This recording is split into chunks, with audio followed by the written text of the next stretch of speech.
Following rising fuel costs all across the nation since the start of the war in Iran, average gallon prices went up another 4 cents today in Arkansas. That is up 42 cents in the last month. The national price sat at near record territory at $4.53. An Arkansas lawmaker says it's time for the state to hit the brakes on its gas tax as people continue paying more at the pump. Cave Springs State Rep Kendon Underwood is pushing for a special session in an effort to temporarily suspend state taxes on gas and diesel. The Arkansas tax equals 24 cents on gas and 28 on diesel. Underwood's proposing a 90-day suspension on them. He says this move could help families keep up with basic expenses as prices continue to climb. I think the vast majority of Arkansans are feeling the pain at the pump right now.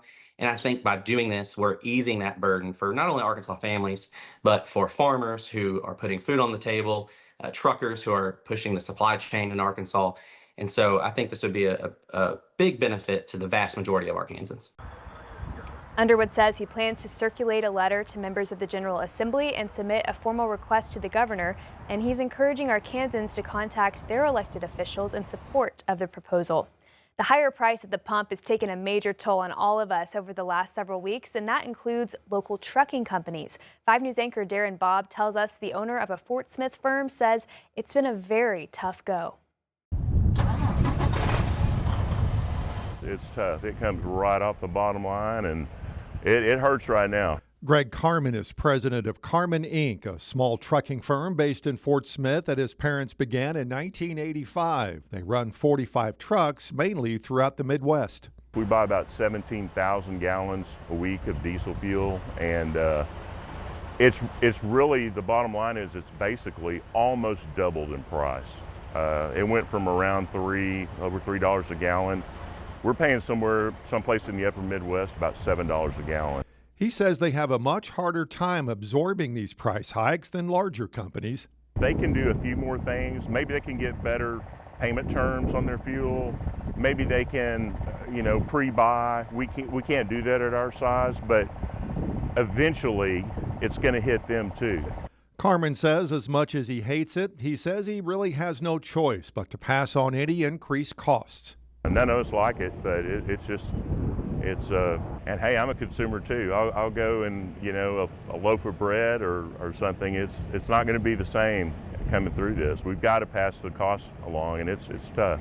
What keeps Carmen in business, he says, his loyal customers.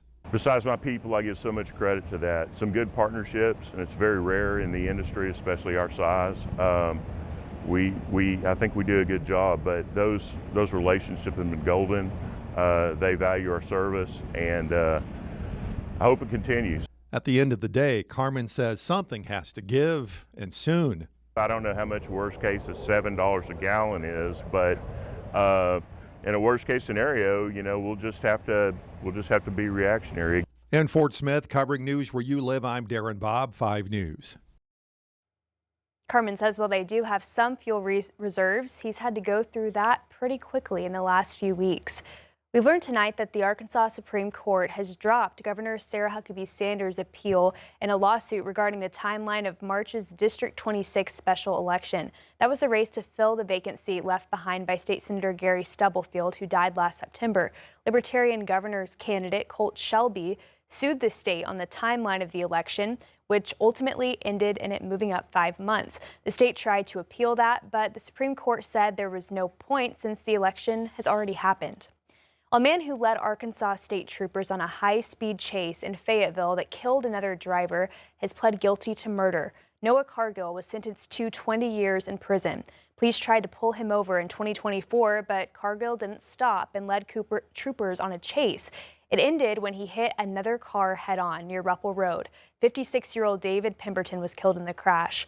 Pemberton's family told us he had just moved to Northwest Arkansas while caring for his mother. A former Rogers Middle School teacher was sentenced for sex crimes involving a minor. Bradley Quillen pled guilty to multiple charges, including sexual exploitation of a minor. The attorney district for the Western District of Arkansas says he got multiple underage girls to send sexually explicit images to a fake social media account. Quillen was sentenced to 31 years in prison, followed by 25 years of supervised release. Well, if you ever have wondered why a governor signs or vetoes a bill, Oklahoma Governor Kevin Stitt says he's making that process more transparent. The governor's office launched a new website this week explaining why Stitt vetoed certain bills during the most recent legislative session.